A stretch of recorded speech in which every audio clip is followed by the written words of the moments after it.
안녕하세요. 정말 많은 사람들을 헷갈리게 만드는 이 두 분을 좀 보세요.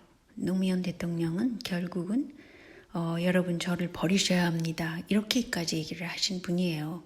이때는 솔직했다고 봅니다. 그런데도 아직도 그 노무현 재단이라는 거대한 그 돈의 흐름을 가지고 지금 아직도 건재하고 있죠. 또한 문재인 대통령은 당선되자마자 누구를 참배했을까요? 이승만하고 박정희 묘소를 참배했습니다.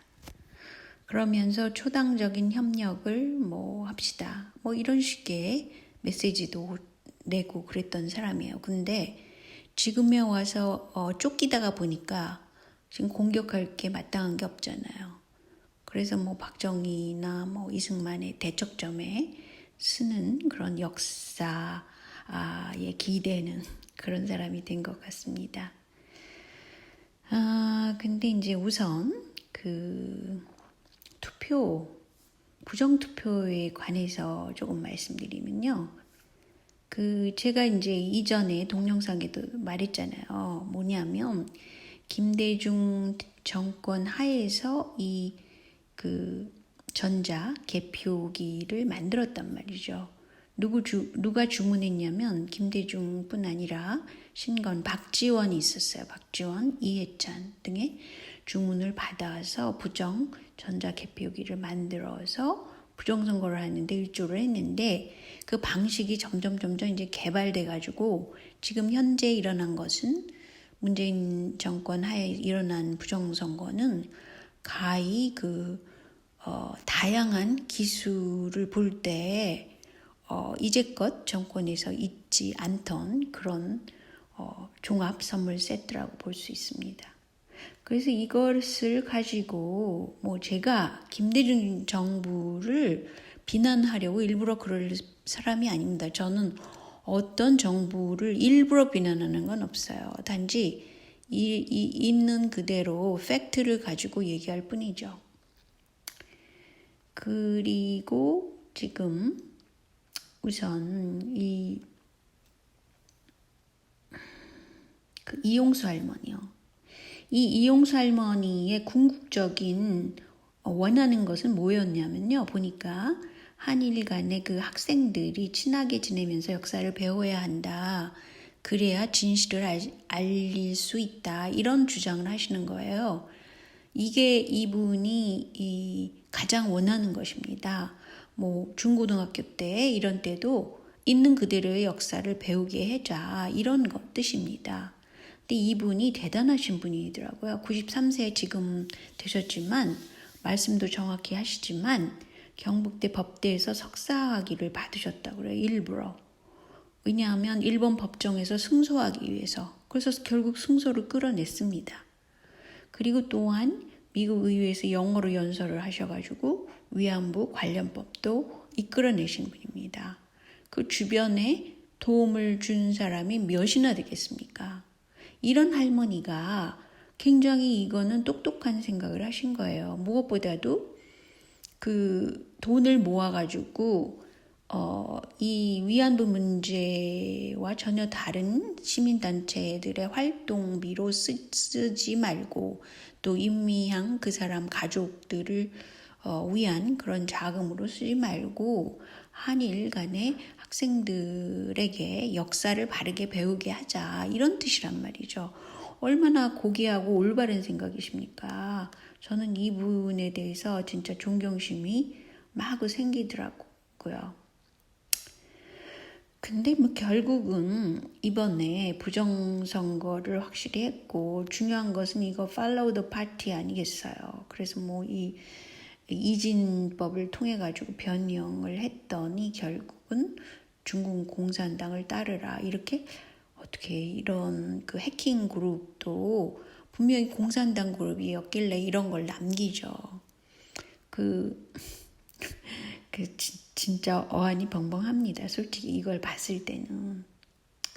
그리고 또 다른 어안이 벙벙한 것은 솔직히 박원순 시장의 경우 아니 왜 클럽을 갖다가 오픈해가지고 당시에 질본 그 본부장께서는 이걸 반대했단 말이죠. 클럽 그런 데를 오픈하면 안 된다라고 얘기를 했는데 왜 이거를 오픈해가지고 이 닫힌 공간이고 사람이 많이 모이는 이런 공간에 오픈해갖고 아직도 한국이 그 감염자 수가 자꾸 늘어나게끔 만들었냐는 거죠. 특히 이 이태원 클럽 방문자 12,000명 중에서 2,135명이 연락두절이 됐고 뭐 이것 때문에 난리도 아니게 그렇게 만들어서 결국은 또 그 병자가 있어야지 그 치료약도 사오죠. 그래서 뭐 렘데시비르를 지금 사겠다고 그렇게 결정을 했는데 사실은 렘데시비르는 문제가 크죠. 왜냐하면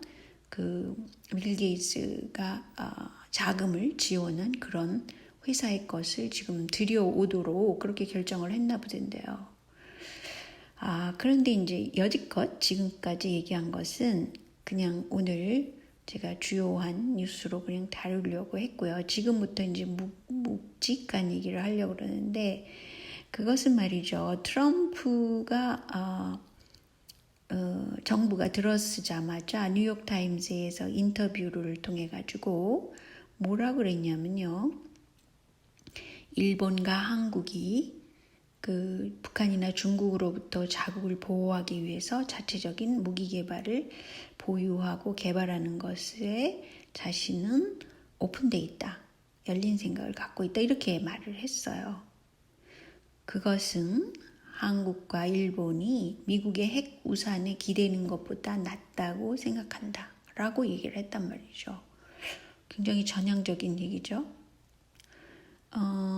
그런데 일본이 최근에 무엇을 결정하냐면요. 내년이니까 2021년이겠죠. 플루토늄 추출 가능한 핵 재처리 공장을 내년에 정식 가동한다고 그랬단 말이죠. 이것은 트럼프와 아베가 정책적으로 굉장히 비슷하게 지금 끌고 나가잖아요. 아베 정부 꼼짝을 못하고. 그래서 어쨌든 이렇게 플루토늄 추출을 하겠다 그러는 것은 핵무기를 만들겠다라는 소리죠. 근데 이미 2018년도 말에 일본은 46톤에 달하는 플루토늄을 보유하고 있는데 그 양이 엄청 많죠. 거대 핵 보유국인 미국, 러시아, 중국, 프랑스, 영국을 빼면 가장 많은 양을 보유하고 있다고 그래요. 그래서 일본이 이렇게 하고 있다면 한국은 만약에 일본이 핵보유국을 선언하고 있었을 때 한국은 어떻게 할 거예요? 북한만 바라보고 있을 건가요?